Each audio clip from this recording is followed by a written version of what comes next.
What's up, guys? It's Flossin. Today, we're talking about HP inflation, and this has been a topic I've wanted to touch on for quite a while now. With the huge spike in health pools during the recent Shiyu defense, and all the back and forth happening online, I think now is the perfect time to open the door to this conversation. Because personally, I don't think the increase in HP is really the issue here.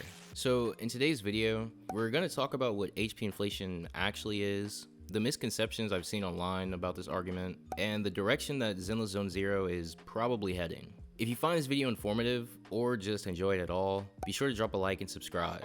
It's completely free and lets me know that you enjoy this type of content. Now, with formalities out of the way, let's talk games. So first, let's make sure we're all on the same page. HP inflation in gacha games refers to a design trend where newer enemies have significantly more health than those that were released earlier in the game's lifespan. This is usually done to increase difficulty over time, to encourage people to pull for the newest limited banner unit, or sometimes just to make battles last longer so you can see more of the boss's mechanics. But in simplest terms, as player power increases, enemy HP has to go up too. And this isn't just a Zenless thing, it's a gacha game thing. This happens in every gacha, no matter which one you play. And that part right there is super important because it sets the stage for everything else that we need to talk about.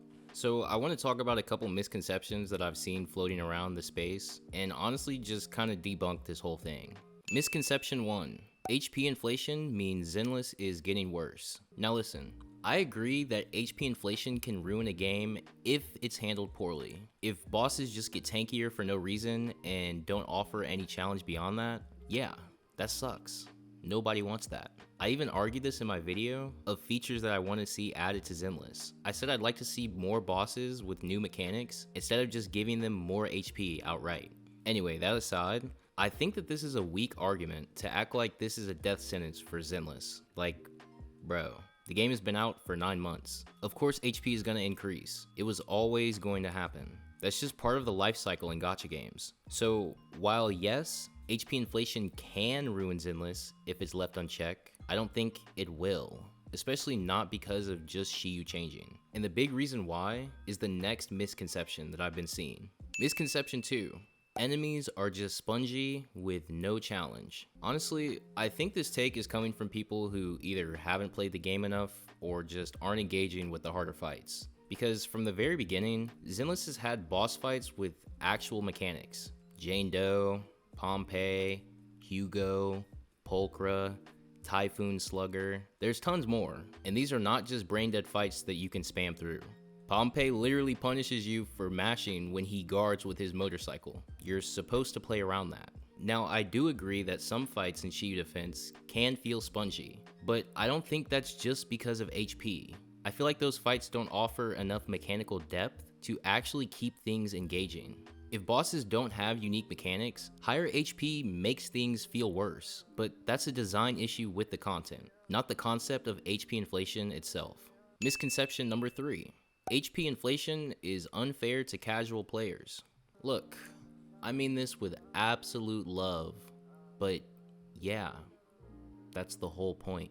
If you're a casual player, then in-game content is going to feel unfair because in-game content isn't built for everyone. It's built for the people who have invested their time, the people who have leveled their agents, they've pulled key agents, they've farmed and built the right disk drives, and most importantly, they've learned the rotations of their teams. That's not gatekeeping.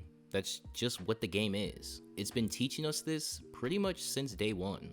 And if you ignore those signs, you can't turn around and act Pikachu face surprised when the content starts getting harder.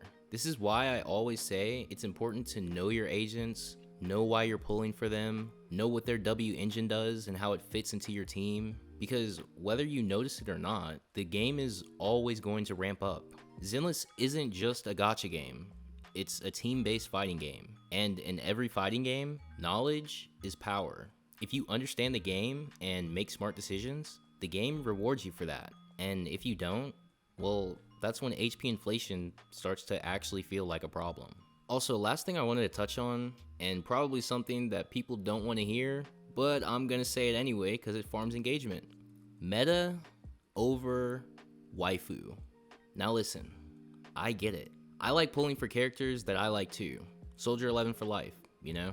And if that's how you want to play the game, go for it. I'm not judging you. However, if you're the type of player who only pulls for characters you think are cool and then complains about content being too hard, well, that's where the issue comes in. I've been saying this pretty much since I started my channel. Zenless is a game that's built on team synergy. Agents are designed to work together in specific ways, and if you ignore that, you're just making the game harder for yourself. And I'm not just saying this without any experience. I'm actually living through it right now. I am a Soldier 11 main, right?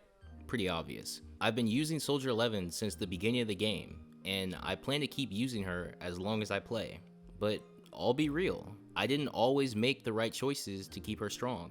I didn't pull lighter, I didn't pull Evelyn's W engine. For the past 6-7 months, I've been running the Brimstone, and I've been forcing Kaleda into my team composition, even though half a year ago I knew that she wasn't going to be as viable as the other agents that have been releasing in the game.